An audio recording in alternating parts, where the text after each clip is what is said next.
Guys, कैसे हो? I hope आप सभी बढ़िया होंगे। तो आज की वीडियो में मैं आपको अफ़गानी प्लाजो की कटिंग और स्टिचिंग सिखाने वाली हूँ। ध्यान से देखना और समझना।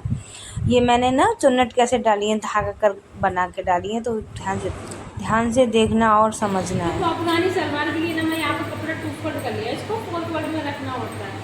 अफगानी सलवार बनाओ ना या ए लाइन प्लाजो बनाओ तो है ना, ये जो रियोन का कपड़ा आता है ना, इसमें से बनाते हैं तो ज़्यादा अच्छा बनता है। इसमें क्या फॉल ज़्यादा रहता है, नीचे की तरफ कपड़ा गिर जाता है।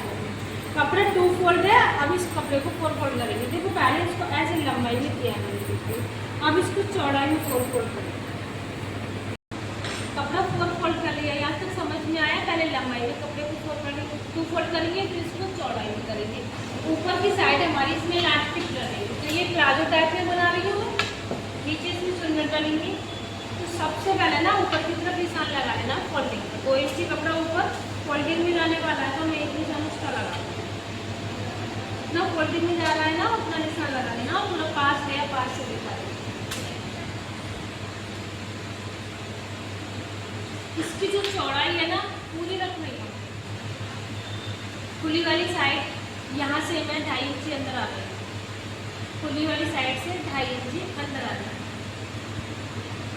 इसका जो मैं आसन रख रही हूँ, ऐसे 2 इंच फोल्डिंग को छोड़ते हुए हमको आसन का निशान लगाना। आसन की जो नीचे है वो मैं 13.5 इंच रख रही हूँ, और ये सही रख देगी। बच्चे के लिए बनाएंगे तो हम इसको कम कर लेंगे। ये वाली चौड़ाई मैंने नहीं नापी है, कपड़े का चौथा हिस्सा जितना आ रहा मैंने पूरा ले लिया, क्योंकि यहाँ इलास्टिक लग जाएगी तो ये अपने आप कम हो जाएगी। आगे समझ में? इसके बाद यहाँ पे हम क्रोचेट लेके इससे ड्रॉ कर देंगे। अब लेनी है हमको लंबाई, तो लंबाई कैसे लेंगे वो ध्यान से समझना। ऊपर की फोल्डिंग तो हमारी ये हो गई। नीचे की साइड पर मोरी कितनी रखने वाली हो? 1.5 इंच की, 1 इंच की, 3 इंच की, उस हिसाब से करना है। जैसे मेरी नीचे मोरी रहेगी 1.5 इंच की, तो मैं 1.5 इंच टेप को ऊपर निकाल दूँ, क्योंकि वो लेंथ में प्लस हो जाएगी मोरी। 38 इंच लंबाई है सलवार की तैयार, तो 38 इंच तैयार लंबाई है इसकी। 1.5 इंच ऊपर निकाल दिया। उसके बाद तुम 1/2 इंच प्लस कर लो, क्योंकि ऊपर की फोल्डिंग तो हमारी हो ही रही है। अगर बेल्ट लगाते तो हम 1 इंच प्लस करते, बेल्ट नहीं लगा रहे ना तो 1/2 इंच प्लस करेंगे। 38.5 इंच पर मैं यहाँ पर निशान लगा लूँगी। अभी नीचे की मोहरी की जो चौड़ाई है ना वो देखनी है, नीचे की साइड। ऊपर से तो हमारा कपड़ा हो गया, तो नीचे से तुमको कपड़ा कितना चौड़ा रखना है। तुम चाहती हो कि मुझे चुन्नट कम चाहिए, तो जितनी तुम्हारी मोहरी है उसका डबल ले लो। जैसे मेरा मोहरी का राउंड हाफ में 7 इंच आ रहा है, पूरा राउंड 14 इंच का है, ठीक है। तो हम यहाँ पर हाफ में 7 आ रहा है, तो 14 ले लेंगे, 15 ले लेंगे। तुम चाहती हो मुझे और ज़्यादा चुन्नट चाहिए, तो यहाँ से तुम बढ़ा सकती हो। चौथा हिस्सा लेना मैडम इसका। मैं यहाँ पे 17 इंच की चौड़ाई ले लूँगी। अब इस वाले निशान को और आसन के इस वाले निशान को मिलाना है। बहुत आसान है इसको कटिंग करना और सिलना भी, और ये अच्छी भी लगती है, आजकल चल भी रही है। ये हमारी अफगानी ट्राउजर प्लाजो जो भी है उसकी यहाँ पर क्राफ्टिंग कंप्लीट हो गई है। देखो अगर मैं इसमें अलग से बेल्ट लगाती ना, सेम तरीका रहता नीचे का भी और यहाँ का भी। उसमें क्या करते, जैसे मान के चलो मैं 4 इंच की बेल्ट लगाती, तो लेंथ में मैं ऐसे 4 इंच करके माइनस कर देती हूँ। 4 इंच की बेल्ट लग जाती है, उसके बाद हमारा आसन भी थोड़ा ऊपर चला जाता है, क्योंकि वो बेल्ट हमारी प्लस हो जाती है, तो हमारा 13.5 यहाँ पे आ जाता है। बस यही चेंज होता है प्लाजो में और सलवार। तो यहाँ पे ये मेरा प्लाजो रहने वाला है, तो मैंने सिर्फ 2 इंच फोल्डिंग छोड़ी है, ये ऐसे फोल्ड हो जाएगी। बेल्ट लगा दी तो उसके लिए हम 4 इंच टिप को ऊपर निकालते। क्लियर हुआ तुम्हारा? अब इन निशानों पे होकर कटिंग कर लेंगे।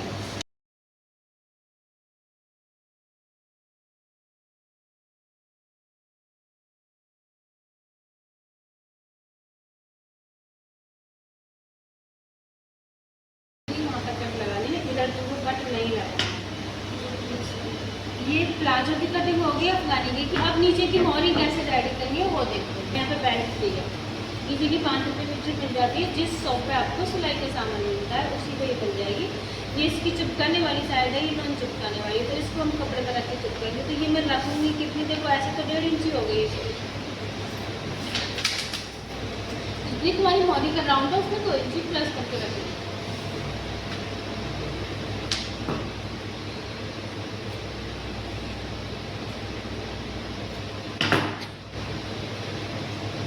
दोनों मोरी होगी। जो हमारा साइड से कपड़ा बचा है ना, अभी यहाँ पर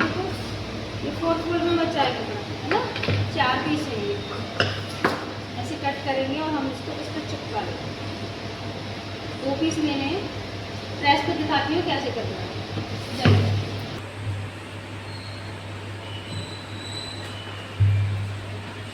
ये पेस्टिंग की चिपकाने वाली साइड अंदर की साइड जानी चाहिए और ध्यान रखना इधर की साइड और उधर की दोनों साइड है ना हमारा हाफ इंची कपड़ा बचना चाहिए।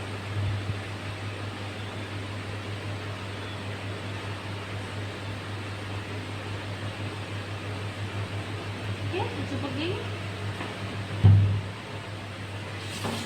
इसको भी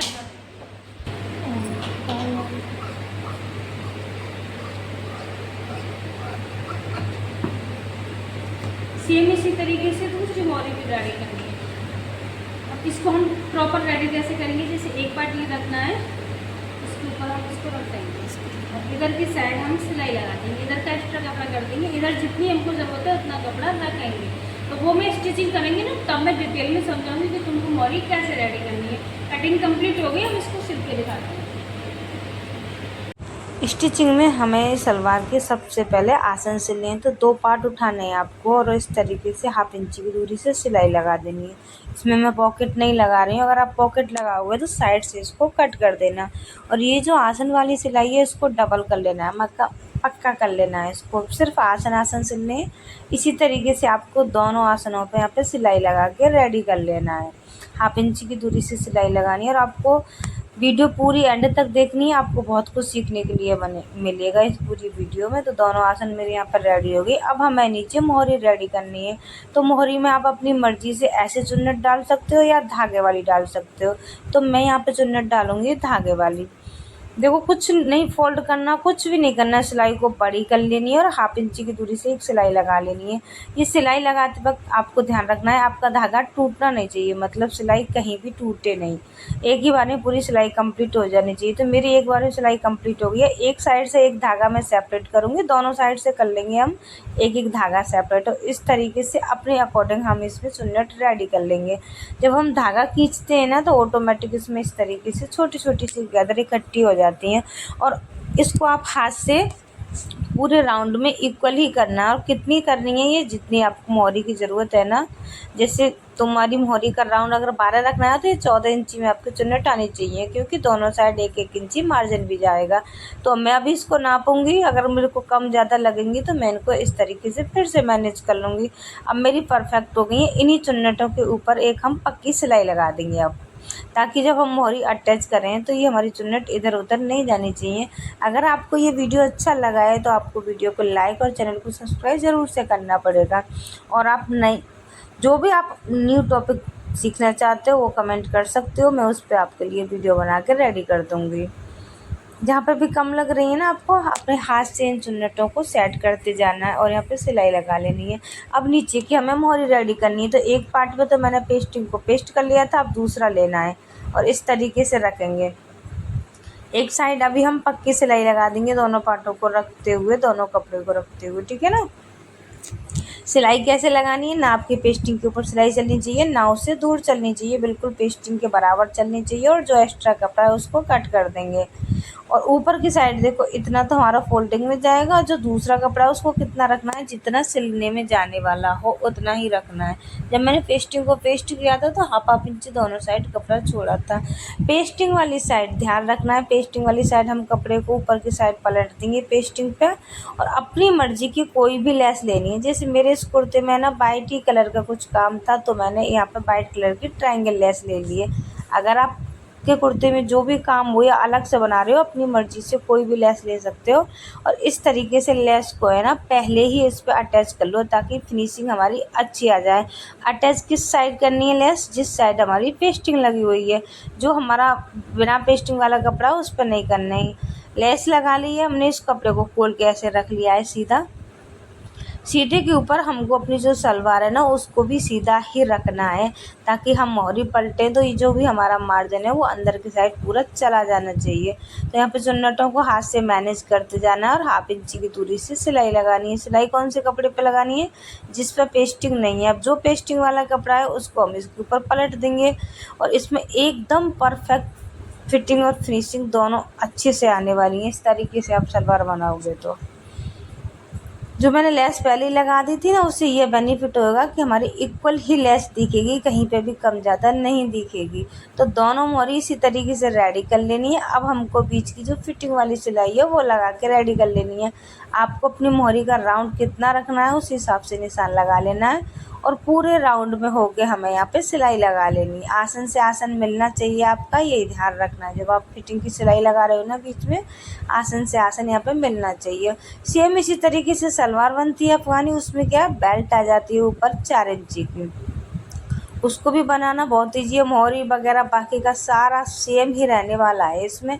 तो यहाँ पे फिटिंग की सिलाई हो गई है। अब मैं ऊपर लास्टिक लगाऊंगी। लास्टिक आपको कितनी लेनी है, जितनी आपकी कमर का राउंड है बॉडी से उस हिसाब से आपको लास्टिक लेनी है। जितना राउंड है उससे 4 इंची कम करके हम लास्टिक लेते हैं। अब जो पहली में सिलाई लगा रही हूँ वो उसमें ध्यान रखेंगे कि वो सिलाई हमारी लास्टिक पर नहीं चले। लास्टिक पर अगर चल गई तो हमारी लास्टिक इस तरीके से खींचेगी नहीं। पूरे राउंड में मैंने यहाँ पे सिलाई लगा ली। अब मैं इसमें बीच की सिलाई लगाऊंगी। तो बीच की सिलाई लगाने से पहले हमें लास्टिक और कपड़े को दोनों को बराबर यहाँ पे खींच लेना है। इतने हिस्से की मैं लास्टिक और कपड़ा पकड़ूंगी, उसको खींचते हुए जाऊंगी। दूसरी साइड से ना कपड़ा आना चाहिए ना लास्टिक आनी चाहिए। और ऐसे ही ध्यान में रखते हुए पूरे राउंड पे हमें यहाँ पे एक बीच की सिलाई और लगा के इसमें रेडी कर लेनी है। बीच की सिलाई से हमारी लास्टिक पलटती नहीं है। और ये कुछ इस तरीके से मेरे यहाँ पे अफगानी प्लाजो, अफगानी सलवार, ट्राउज़र, आप जो कहना चाहो वो कह सकते हो, बनकर रेडी हो गया। Thanks for watching.